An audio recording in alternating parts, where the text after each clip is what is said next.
Hello everyone and welcome back myself Umar Taskeer. आज के इस पर्टिकुलर वीडियो में हम लोग बात करने वाले हैं अबाउट सैंडबॉक्स इफेक्ट। काफी जबरदस्त टॉपिक है ये। वैसे तो गाइस एसईओ की फील्ड के अंदर आपने देखा होगा बहुत सारे ऐसे कॉन्सेप्ट्स टॉपिक्स हैं जो काफी डिबेटेबल रहते हैं। उन्हीं में से एक है सैंडबॉक्स इफेक्ट। तो जो चीजें हम लोग डिस्कस करने वाले हैं आज की इस पर्टिकुलर वीडियो में, मैं शुरुआत में ही आपको बता देता हूं। सबसे पहले तो हम लोग समझने की कोशिश करेंगे कि आखिर ये सैंडबॉक्स इफेक्ट क्या होता है। इसी को कुछ लोग डिलेड बैकलिंक इफेक्ट भी बोलते हैं। तो इसका बेसिक जो फिनोमिना है उसको हम लोग समझने की कोशिश करेंगे। सेकेंडली, ये भी समझना बहुत जरूरी है क्या कभी गूगल ने ऑफिशियली ऐसे इफेक्ट को कंफर्म किया है, क्योंकि इस इफेक्ट के आगे जो नाम लिखा हुआ है ना वो गूगल का ही लिखा हुआ है, गूगल सैंडबॉक्स इफेक्ट। ठीक है। तीसरी हम चीज समझने की कोशिश करेंगे कि अगर गूगल ने कभी इसको ऑफिशियली कंफर्म नहीं किया तो ऐसा क्या हुआ जिसकी वजह से इतनी ज्यादा चर्चा सैंडबॉक्स इफेक्ट की होने लगी। और अगर सैंडबॉक्स इफेक्ट है और लोग कहते हैं कि सैंडबॉक्स इफेक्ट एग्जिस्ट करता है, तो उसके पीछे तर्क क्या देते हैं, मतलब किन वजहों से कहते हैं कि वो सैंडबॉक्स इफेक्ट जो है वो एग्जिस्ट करता है। फाइन। तो सबसे पहले हम लोग कुछ बहुत इंपॉर्टेंट जो पॉइंट्स हैं उनको डिस्कस कर लेते हैं। पहला, it's one of the most debated concept जैसे मैंने आपको बताया। सेकंड ना, this phenomena is never confirmed by Google. According to Google there is no sandbox effect as such.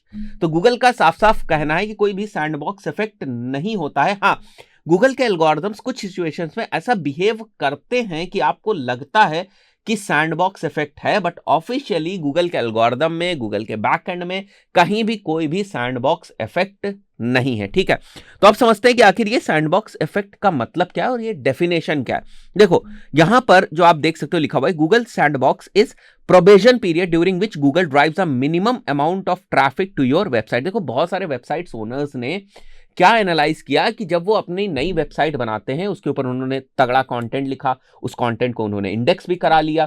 Content लिखने के बाद उन्होंने अपनी वेबसाइट के बहुत सारे वेब पेजेस के बहुत सारे बैकलिंक्स भी बनाए, वो बैकलिंक्स भी उन्होंने इंडेक्स करा लिए। पर जब बैकलिंक्स भी बन गए, कंटेंट भी हमारा इंडेक्स हो गया, उसके बाद हमारी वेबसाइट गूगल में क्यों नहीं रैंक कर रही है। कुछ लोगों ने ऑब्जर्व किया कि उनकी वेबसाइट दूसरे सर्च इंजन में रैंक कर रही है, लेकिन उनकी वेबसाइट गूगल में नहीं रैंक कर रही है, डिस्पाइट द फैक्ट कि बैकलिंक्स वगैरह सारी चीजें इंडेक्स हो चुकी थी, रेगुलर कंटेंट भी जा रहा था। बट कुछ टाइम के बाद, 6 महीने बाद, 7 महीने बाद, वो देखते हैं कि उनकी वेबसाइट जो है वो रैंक होना शुरू हो जाती है। तो लोगों ने कहना शुरू किया कि भैया ये गूगल का ना एक सैंडबॉक्स इफेक्ट है।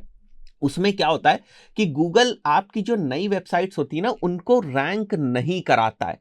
ठीक है। डिस्पाइट द फैक्ट कि आपने सब कुछ ठीक तरीके से किया, सारी चीजें इंडेक्स हो जाती हैं, उसके बाद भी तुरंत का तुरंत वो आपकी वेबसाइट को रैंक नहीं कराता है। जो पहले से रैंक हुई हुई वेबसाइट होती हैं उनके कंपैरिजन में आपको उतनी ज्यादा प्रायोरिटी नहीं मिलती। इसी को सैंडबॉक्स पीरियड कहा जाता है या सैंडबॉक्स इफेक्ट कहा जाता है। तो ये एक प्रोबेशन पीरियड है, जैसे डेफिनेशन बता रही है, during which Google drives a minimum amount of traffic to your website. ठीक है। अब इसके पीछे जो तर्क है वो क्या दिया जाता है वो भी मैंने यहां पर लिखा हुआ है। बट आखिर ये चर्चा क्यों शुरू हुई, कहां से शुरू हुई। ठीक है।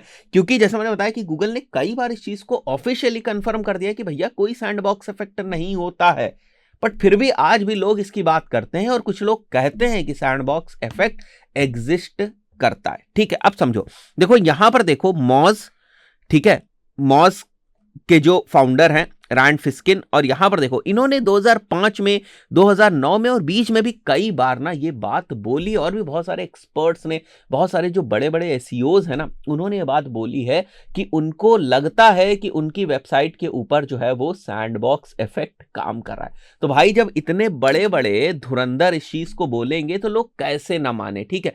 क्योंकि जैसे हम बात करते हैं मॉस की या रैंड फिस्किन की, भाई ये वो लोग हैं ना जो बहुत अर्ली टाइम से एसईओ के अराउंड कंटेंट बना रहे थे। मॉज जैसा टूल ना बहुत पुराना टूल है। आज के टाइम में आप देखते हो बहुत सारे नए टूल्स आ गए, बट मॉज जैसा टूल बहुत पुराना टूल है। ठीक है। बहुत से टाइम से, बहुत पहले से ये लोग जो है ना वेबसाइट की एनालिसिस कर रहे हैं और हम लोग को बहुत सारी यूजफुल रिसोर्सेज जो है वो प्रोवाइड कर रहा है।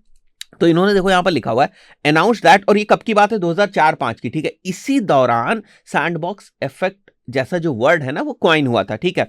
इन्होंने लिखा हुआ है Moz Rand Fishkin announce that Moz finally manage to escape the Google sandbox. The sandbox period lasted for 9 months despite the strong naturally built backlink profile of the website. उसके बाद 2009 में देखो, ठीक है, he reexamined the probable existence of sandbox on other website grader.com. He compared the sites ranking on Google, Yahoo and MSN Live, and it turned out that sites Google rank was much lower than the rank in the other two. ठीक है, तो वही चीज जो मैंने आपको बताया। But फिर भी अभी भी क्योंकि गूगल का जो ऑफिशियल कंफर्मेशन है वो ना ही है कि भाई ऐसा कोई इफेक्ट नहीं एग्जिस्ट करता। अब इसके पीछे लोग तर्क क्या देते हैं कि अगर गूगल सैंडबॉक्स इफेक्ट एग्जिस्ट करता भी होगा तो क्यों ये एग्जिस्ट करता होगा, ऐसे क्या जरूरत है आपकी वेबसाइट को प्रोबेशन पीरियड में रखने की। तो इसके पीछे 3 बेसिक लॉजिक दिए जाते हैं, ठीक है। Google needs time to understand your website with limited traffic sending to your website, ठीक है।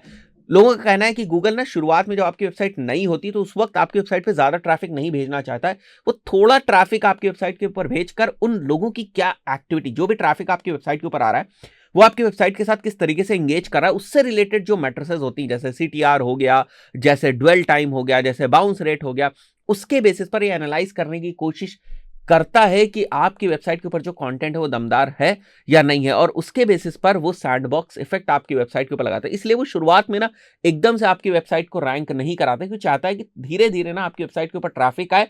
जब ट्रैफिक आपकी वेबसाइट के ऊपर आएगा तो उनके इंटरेक्शन से वो कुछ एनालिसिस करेगा और उसके बेसिस पर जो है वो आपको रैंकिंग दी जाएगी। अब देखो गूगल कुछ चीजें तो ऐसी करता है, ये तो हमें भी पता है कि ट्रैफिक, गूगल इस चीज को एनालाइज करता है कि हमारी वेबसाइट या वेब पेज के ऊपर जो यूजर का बिहेवियर है, इंटरेक्शंस है, वो किस तरीके हैं, उसके बेसिस पर रैंकिंग्स में इफेक्ट आता है। बट इसको आप सैंडबॉक्स इफेक्ट नहीं बोल सकते, क्योंकि इसके बेसिस पर गूगल ये नहीं डिसाइड करता है कि आपकी वेबसाइट ना अब 6 महीने तक या 9 महीने तक या 10 महीने तक जो है ना वो SERP में रैंक नहीं करेगी। बात समझ में आई, ठीक है।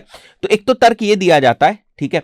दूसरा जो होता है वो engagement and other important matrices can be analysed properly, वही जो मैंने आपको बताया। Google takes time to understand the backlinks and their quality, ठीक है। तो इन एक्सपर्ट्स का मानना है, जो यहां पर आप देख रहे हो, इन एक्सपर्ट्स का मानना है कि आपने आज बैकलिंक बना दी, बैकलिंक एग्जिस्ट भी हो गए, पर जब नया डोमेन होता है ना तो उस पर्टिकुलर केस में जरूरी नहीं है कि गूगल उतनी जल्दी आपके बैकलिंक्स की जो क्वालिटी है ना उसको एनालाइज कर ले। गूगल चाहता है आपके बैकलिंक्स की क्वालिटी को भी एनालाइज करना और उसके बाद वो रिवॉर्ड करता है आपको रैंकिंग से।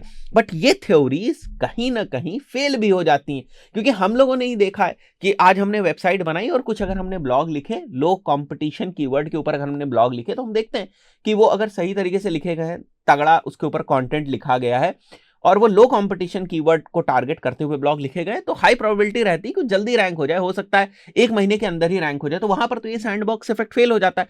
तब एक्सपर्ट्स का ये कहना होता है, देखो यहां पर सैंडबॉक्स इफेक्ट इसलिए फेल हो गया क्योंकि सैंडबॉक्स इफेक्ट बेसिकली जो कॉम्पिटिटिव कीवर्ड्स होते हैं उन्हीं के ऊपर लागू होता है।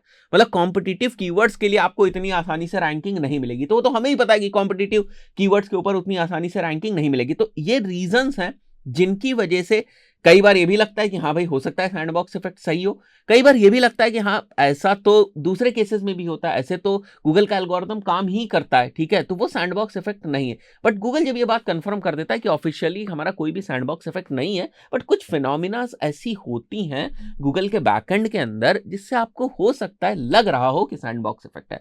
तो आई बिलीव बहुत सारी चीजें with regards to sandbox effect आपको क्लियर हो गई होंगी। इस पर्टिकुलर वीडियो में इतना ही, मिलता है नेक्स्ट वीडियो में। Till then good bye.